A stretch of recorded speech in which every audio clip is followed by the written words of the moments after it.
philosophers rose up and said, if there is a God, God is either not all-powerful or not all... You know, this has been an ongoing argument.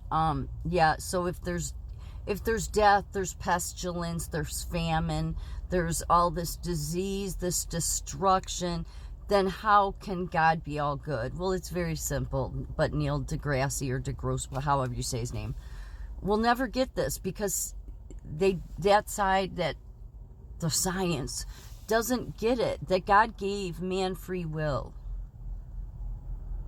The disease, the famine, the pestilence, he gave you free will. If that's what you're going to do to the earth, if you're going to do things like gain of function research that ends up causing more disease because of your fascination and obsession with crossing animals with other viruses, okay, as if that makes any sense at all. But they'll say, no, we have to know, because what if it happens someday? We need to have a vaccine for it. That's man. Man is doing that. God gave mankind free will.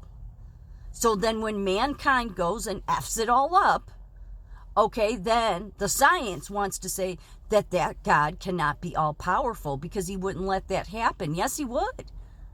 Because if he steps in every time you screw it up, well, then that's not free will. So you can't have it both ways. You can't have it both ways. God is the opposite of what this world does. This world wants to control everybody. This world wants to tell you where to stand, if you're going to wear a face mask, what medicine you're going to take, if you're going to, how many shots you're going to get in your arm, if you're going to be allowed to have a job, because, you know, unless your political views fall in line with what this world says is appropriate. All of that is what Satan does. Satan is about controlling others. God, on the other hand, the all-good and all-powerful, sits back, as he says, and uses earth as his footstool as he watches man continue to do the same bullshit that mankind has done since he created mankind. And that's, I gave you free will, then you screw it all up, and then you want to say, that God doesn't exist, because God should have done something. No, you screwed it up. Clean up your own messes. But this is mankind's problem. It is. It's mankind's inability to take responsibility for their role in those famines, for their role in those diseases, for their role in that destruction. It is not somebody else doing that to you. So God is standing by his word. He said, I gave you free will. If this is what you want to do to the land, if you want to care more about climate, something God's in charge of, by the way, but if you want to care more about climate than you do human beings, then you are responsible for the destruction you cause. You are responsible. When you decide to be so worldly that you're going to do gain of function research, then you are to blame. And people like Neil need to look at himself, but they won't. They won't.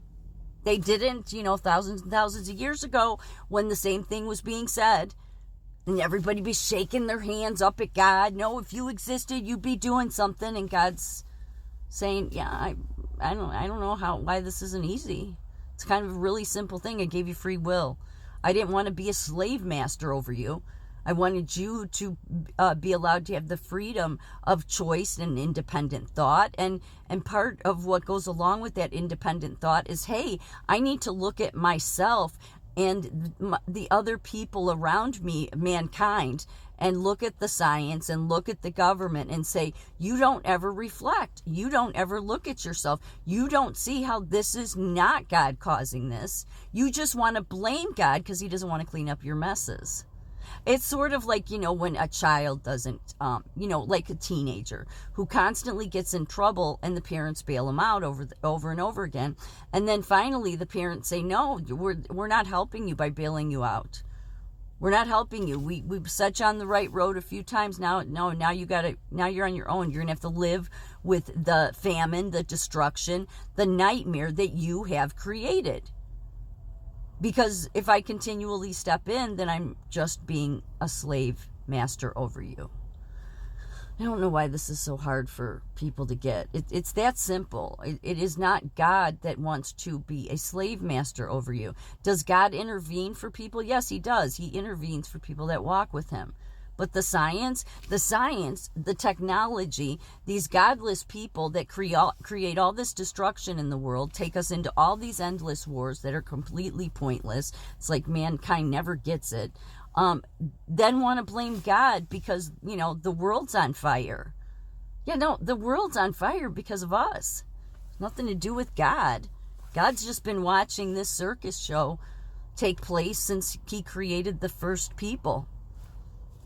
So, this is why the foundation of America, even though people want to disregard that and say, no, we don't have to care about that. Yeah, you do, because it's over and over again in the Bible. It is. It's over and over again that you will lose everything if you disregard the foundation. Because so many people, there's a reason there's so many people and so many socialists in this country that want to destroy it. Because they always did in the Bible too. And so God watches, God sees, are you going to be the new promised land? I gave you this promised land. I led you here. I've been protecting you. I've been showing you the way. I've been making you work hard for it. But if you're going to allow people that are disruptors to come in and disregard the foundation that you started this country with, then you will find one day that you're going to have people that are going to invade your country, that have no respect for your values, that will kill your citizens, eat your pets, barbecue the cat, and rape your children. And so then when you blame God, you should really step back and say, yeah, no, this was my fault. The socialists should step back and say that. Or the people that have remained silent and think it doesn't matter about the foundation the country started with. Because it does matter. There is a lot of people that come here just wanting to make a buck, and I'm not against that. But if you don't have any respect or love for the foundation of America, then eventually that gets lost. And as God does over and over again in the Bible, he turns his back on that country. He turns you over. That's what he says. He does it over and over again in the Old Testament. Turn you over.